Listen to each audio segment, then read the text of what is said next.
चलिए हम लोग अब इस अध्याय का सामाजिक और सांस्कृतिक विकास जो अध्याय टॉपिक है उसका जो क्वेश्चन आंसर दिया हुआ है बुक में आपके लास्ट में, उसका आंसर करके देख लेते हैं कि जितना हम लोग पढ़े उसमें से आंसर है या नहीं है। और अगर नहीं भी है तो उसका आंसर हम बताएंगे, अगर है तो कोई बात ही नहीं है, आप इसको भी अध्ययन करेंगे और अभी आंसर बता दे रहे हैं, इसका प्रैक्टिस करिएगा। चलिए देखते हैं, सिंध विजय किसने की। तो आपको सबसे पहला टॉपिक, पहला वीडियो का पहला पार्ट में ही इसका आंसर मिल जाएगा कि सिंध विजय जो किया था वो मोहम्मद बिन कासिम द्वारा किया गया था। किसके द्वारा किया गया था? मोहम्मद बिन कासिम के द्वारा। आपका ऑप्शन में दिया हुआ है मोहम्मद बिन तुगलक, मोहम्मद बिन कासिम, जलालुद्दीन अकबर, फिरोज शाह तुगलक। तो आपको पहले ही बताए थे 712 ईस्वी में, 712 ईस्वी में अरब देश से जो सिंध पे आक्रमण किया था, सबसे पहला आक्रमणकारी मुसलमान आक्रमणकारी कौन था?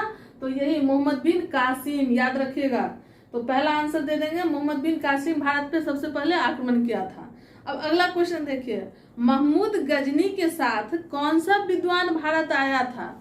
उस समय वीडियो में हम बताना भूल गए थे कि जो विद्वान आया था महमूद गजनी, जो भारत पे आक्रमण किया था 1001 ईस्वी से 1025 ईस्वी तक, बताए थे आप लोग को कितने बार? तो 17 बार। लेकिन उस आक्रमण के क्रम अकेले तो आया नहीं था, उनके साथ बहुत सारे सेनापति सब आते थे और कुछ विद्वान भी वो लेकर के आते थे। उसमें से एक महत्वपूर्ण विद्वान जो था, जिसका नाम आपसे पूछा जा रहा है, वो था अल बेरूनी। तो महमूद गजनी के साथ आने वाला विद्वान महत्वपूर्ण कौन था? अल बेरूनी। तो आपके ऑप्शन में दिया हुआ है अल बहार, अल जवाहिरा, मिनहाज उस सिराज, अल बेरूनी। तो आप किसको लगाएंगे? अल बेरूनी को। चलिए अगला बताते हैं आपको कि भारत में कुर्ता पैजामा का प्रचलन किनके आगमन से शुरू हुआ। तो हम पहले ही बता दिए हैं, जो जिसमें सांस्कृतिक आदान प्रदान बता रहे थे कि कुर्ता पैजामा किसका था? मुसलमान का था, जिसको भारत आने के बाद सारे लोग लिए, हिंदू लोग भी अब कुर्ता पैजामा पहनने लगे। तो आपने दिया हुआ है कि किसके आगमन से शुरू हुआ। ऑप्शन में दिया हुआ है ईसाई, मुसलमान, पारसी, यहूदी। तो आप किसको बताएंगे? किसके आने से कुर्ता पैजामा भारत आया? तो मुसलमान के आने से आया। अब देखिए चौथा क्वेश्चन आप में दिया हुआ है, अलवार और नैनार, अलवार और नैनार कहाँ के भक्ति संत थे? तो आपको पहले ही बता दिए हैं, अभी जो बताए हैं इसी टॉपिक में कि ये दक्षिण भारत के संत थे। भक्ति आंदोलन की शुरुआत भी कहाँ से हुई थी? दक्षिण भारत से हुई थी। और अलवार नैनार कहाँ का संत था? दक्षिण भारत का संत था। आपको संख्या भी बताए हैं कि अलवार में कितने संत थे? 12 संत थे। नैनार में कितने संत थे? तो 63 संत थे।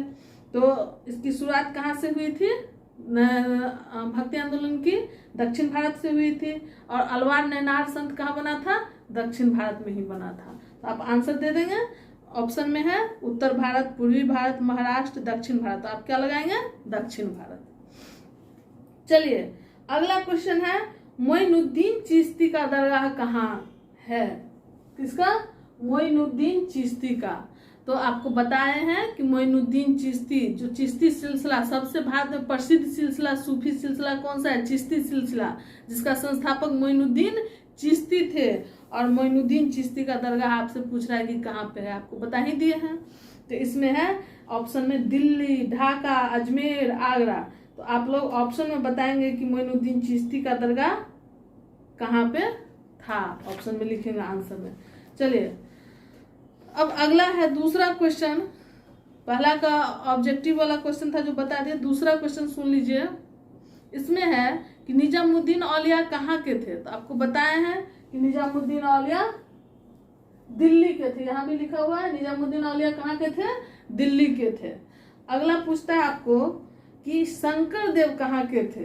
तो शंकर देव का नाम हम नहीं बताए आपको, लेकिन जान लीजिए कि वो असम के थे। अगला देखिए नानक देव, नानक देव के बारे में पूछ रहे हैं, वो कहाँ के थे? तो नानक देव आपको यहाँ के पंजाब के थे। गुरु नानक के बारे में आप लोग जाने हैं ना, जो सिख धर्म का संस्थापक थे। तो वो नानक कहाँ के थे? तो पंजाब के थे।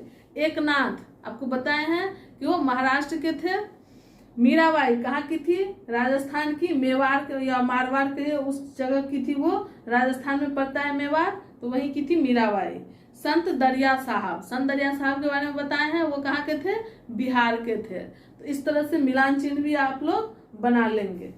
अब देखिए अगला क्वेश्चन है कि आप इसको 200 शब्दों में लिखे, मतलब ये शॉर्ट टाइप का आंसर लिखना है इसमें, जिसमें है कि भारत में मिली जुली संस्कृति का विकास कैसे हुआ, प्रकाश डाले। तो इसको पहला वीडियो को जब आप लोग देखेंगे सुनेंगे उसी से पता चल जाएगा कि भारत में मिली जुली संस्कृति का विकास किस तरह से हुआ। तो आप उसमें लिखेंगे कि 8वीं सदी से जो भारत में मुसलमानों का आक्रमण प्रारंभ होता है मोहम्मद बिन कासिम के समय से, वो 1206 ईस्वी तक आकर के दिल्ली में शासन स्थापित हो जाता है और इससे पूरे भारत देश में धीरे धीरे मुसलमानों का शासन स्थापित होता है और अंततः मुसलमान की संस्कृति और हिंदू की संस्कृति आपस में मिलता है और इससे कई चीज एक दूसरे में लेना देना शुरू होता है। जैसे उसके बाद बताएंगे कि खान पान में क्या क्या हुआ, जैसे बिरयानी, हलवा, समोसा, ये सब मुस्लिम देश से भारत आया। और पहनावा में कुर्ता पजामा, सलवार कमीज, लुंगी, अचकन, ये सब कहाँ से आया? मुसलमान के द्वारा भारत में लाया गया। भाषा में फारसी भाषा किसके द्वारा लाया गया? मुसलमान के द्वारा। और यहाँ के स्थानीय भाषा हिंदी भाषा से मिलकर के वो नया क्या बन गया? उर्दू बन गया। जैसे हम लोग अभी भी कई ऐसे शब्द होते हैं जिसको हम लोग समझते क्या है कि हम लोग हिंदी बोल रहे हैं, लेकिन वो उर्दू शब्द का होता है। जैसे कि दरवाजा घर घर सब जानते, बच्चा जानते हैं, दरवाजा का प्रयोग करते हैं हम लोग गेट के लिए, तो दरवाजा उर्दू शब्द है। उसी तरह से कई ऐसे शब्द हैं जो उर्दू हो जाते हैं। चलिए, लेकिन हम लोग समझते क्या है, हिंदी ही बोलते हैं। इतना बोली में वो घुल मिल गया है, उसको सरकारी रूप से भी हिंदी के रूप में ही स्वीकार कर लिया गया है। चलिए, जब आप जमीन का लिखा पढ़ी के लिए जाएंगे, जब कोर्ट में जाएंगे, तो वहाँ भी अधिकांश शब्द जैसे दाखिल खारिज, ये सब क्या है? उर्दू शब्द है। तो इस सब चीज का प्रयोग होता है। तो उस अभी भी जमीनी कागजात के काम में लिखने के क्रम में अधिकांश शब्द उर्दू का प्रयोग होता है।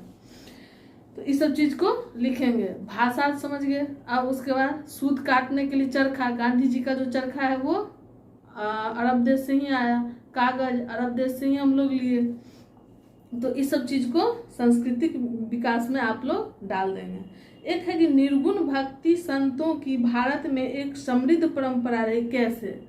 तो मतलब निर्गुण निराकार ब्रह्म का जो बात है, जो वर्तमान समय तक फैला हुआ है, उस चीज की समृद्धि कैसे बनी रही, उस चीज को हम लोग इसमें लिखेंगे। तो इसमें आप लोग शुरुआत करेंगे इस तरह से कि प्राचीन काल से ही निर्गुण ब्रह्म की किसी न किसी रूप में उपासना, आस्था, विश्वास इसमें देखी जाती है। जैसे कि वैदिक काल में भी प्रारंभ में मूर्ति पूजा का कहीं साक्ष्य नहीं मिलता है। उसके बाद आप इसको आगे बढ़ाते हुए लिखेंगे कि भक्ति काल में भी जैसे शंकराचार्य जी महाराज क्या किए, तो एकेश्वरवाद की बात किए, परम ब्रह्म की बात किए, मात्र एक ब्रह्म में आस्था की बात किए। फिर उसके बाद उसको आगे जोड़ते हुए आप बढ़ेंगे कि इसमें और किन किन व्यक्ति का भूमिका था।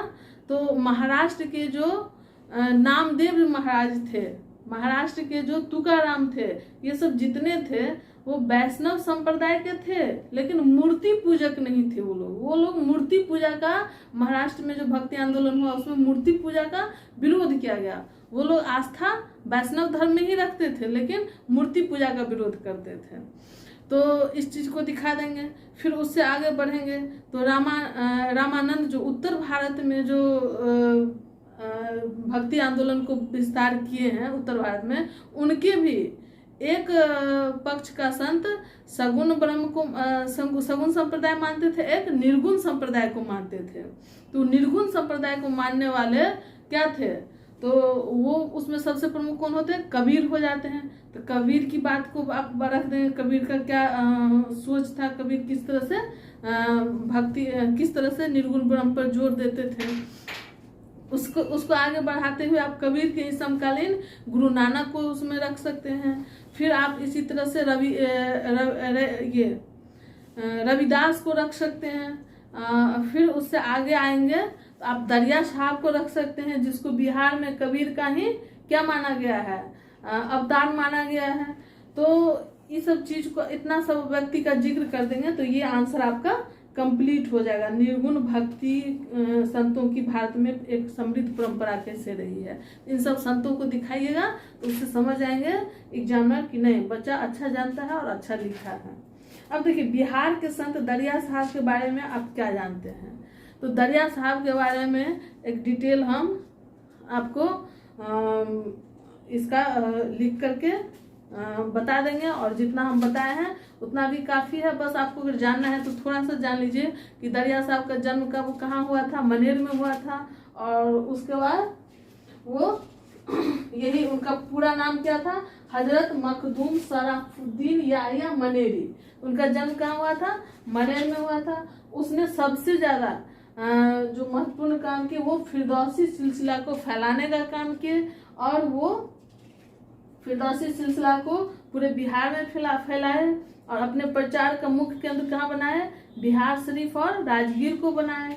अपने ज्ञानार्जन के लिए वो मनेर से, जहाँ उनका जन्म हुआ, तो वहां से वो सोनार गांव बांग्लादेश तक का यात्रा किए थे। इससे उनको काफी ज्ञान की प्राप्ति हुई। इस सब चीज को रखेंगे। फिर ये एकेश्वरवाद में विश्वास करते थे, ये मूर्ति पूजा का विरोध करते थे। कौन? तो हजरत मखदूम शराफुद्दीन याहिया मनेरी। ये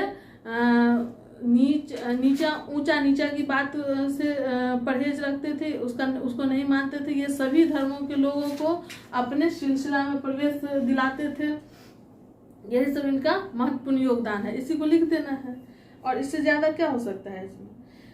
अगला है महाराष्ट्र के भक्ति संतों की क्या विशेषता थी। तो महाराष्ट्र का जो भक्ति आंदोलन था, तो वह संत किस तरह के भक्ति आंदोलन कर रहे थे? तो उस समय का जितना भी भक्ति आंदोलन था, उसका मेन काम यही था कि भगवान को प्राप्त करने के लिए सरल मार्ग का रास्ता देखना, और जिसमें सबसे सरल क्या था? प्रेम भक्ति, जिसको कहते हैं भक्ति, उसी का मतलब है प्रेम के द्वारा, श्रद्धा के द्वारा, विश्वास के द्वारा आप क्या करेंगे? भगवान को प्राप्त करेंगे। उनका मुख्य उद्देश्य रहता था कि भगवान को प्राप्त करने का सरल रास्ता खोजना। दूसरा प्रमुख काम था कि बाह्य आडंबर, धार्मिक कर्मकांड, मूर्ति पूजा। उसके मूर्ति पूजा लिखना बहुत आवश्यक है, क्योंकि महाराष्ट्र में मूर्ति पूजा का विरोध किया गया है। और ऊंच नीच, जाति पाति, महिला को धर्म से बाहर रखना, छोटे जाति को धर्म से बाहर रखना, इस सब का वो विरोध करते थे। अपने धर्म में वो सभी प्रकार के लोगों को प्रवेश दिलाते थे, चाहे वो हिंदू हो या मुसलमान हो या महिला हो, सभी को वो अपने धर्म में महाराष्ट्र में प्रवेश कराने का काम किए हैं। तो यही सब इनका मुख्य विशेषता हो गया। इसमें से कुछ महत्वपूर्ण व्यक्ति का नाम भी लगा देंगे, जिसमें कि 13वीं शताब्दी में नामदेव जी थे, 17वीं शताब्दी में तुकाराम थे, चोखा मेला थे, उनके बेटा का स्तुति लिख सकते हैं, कर्मा मेला का। तो यही सब आपको आंसर में लिखना है। इस तरह से आइडिया मिल गया कि आंसर किस तरह से लिखना है, और आप लोग इस काम को कर सकते हैं। चलिए, धन्यवाद।